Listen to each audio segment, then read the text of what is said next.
Good morning, dear students. Welcome to science class. As we are discussing chapter gravitation, so in previous class we discussed about universal law of gravitation.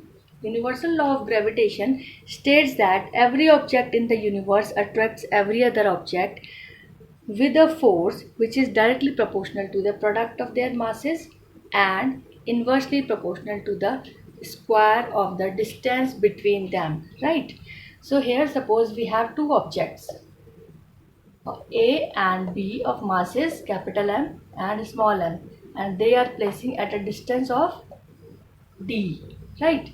So according to universal law, force is directly proportional to the product of their masses, right? And force is inversely proportional to the square of their distance between the two objects.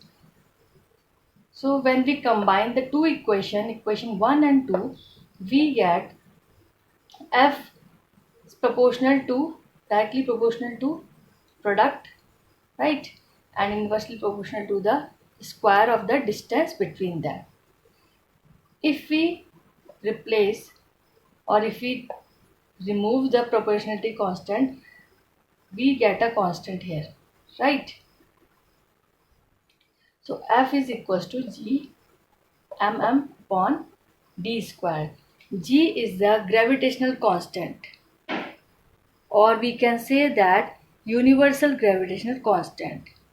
If we calculate G from here, G is equals to F d square upon m square, right? So what is the unit of G? Gravitational constant. G is gravitational constant. So the unit of force is Newton, distance is measured in meter, and mass is measured in kilogram, right? So unit comes Newton meter square per kg square.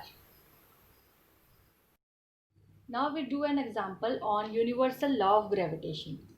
Here in this example, the mass of Earth is 6 into 10 to the power 24 kg and that of Moon is 7.4 into 10 to the power 22 kg. Right? If distance between them is 3.84 into 10 to the power 5 kilometer, calculate the force exerted by the Earth on Moon. So we have to calculate force, and the formula for force we write F equals to G capital M small m upon d square, right? So we can denote the mass of Earth by capital M, that is 6 into 10 to the power 24. Mass of Moon 7.4 into 10 to the power 22 kg. Distance between Moon and Earth we have given 3.84 into 10 to the power 5, and G, that is the universal gravitational constant, the value is 6.7 into 10 to the power minus 11. It is already given here. So we put all these value on the formula. F equals to G mm upon d square. G, that is 6.7 into 10 to the power 11 minus 11. M, 6 mass of the Earth 6 into 10 to the power 24. Mass of Moon 7.4 into 10 to the power 22. So we put all the values and the distance here.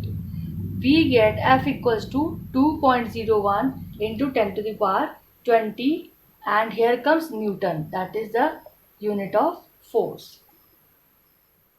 A term comes, that is free fall.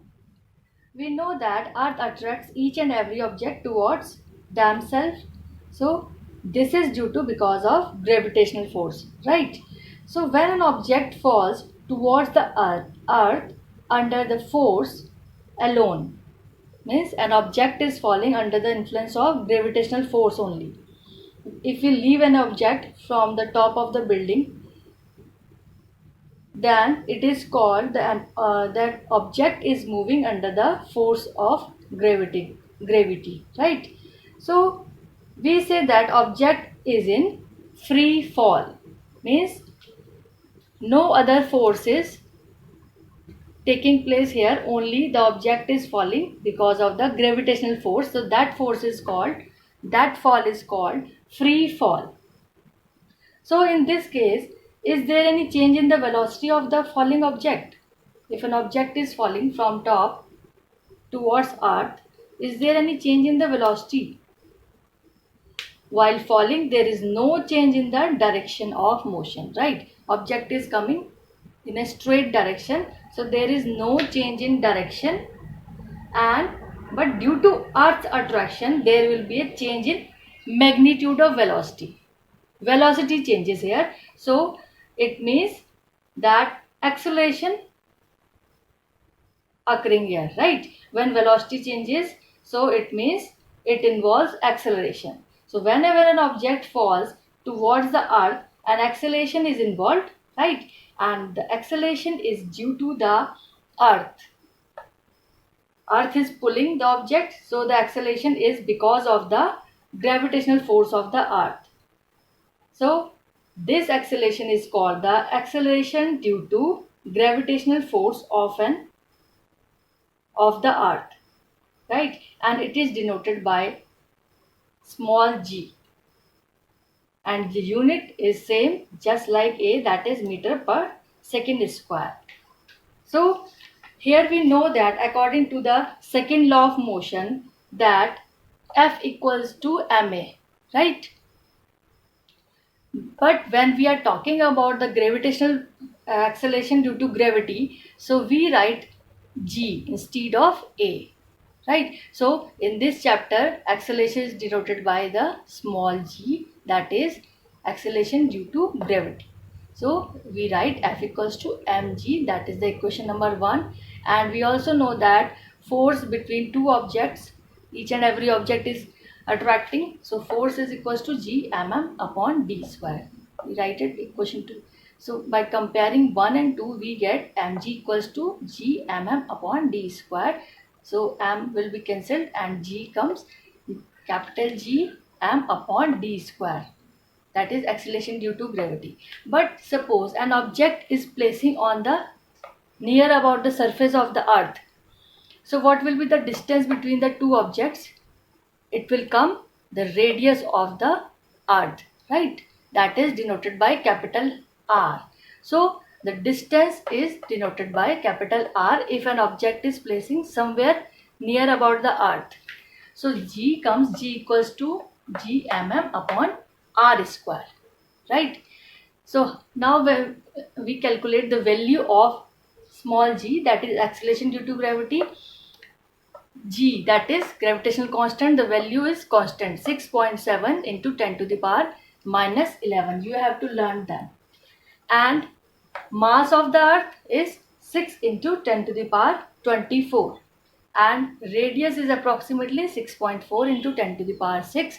So we put all these values and we get the small g, that is acceleration due to gravity, equals to 9.8 meter per second square. So this is the value of acceleration due to gravity by earth.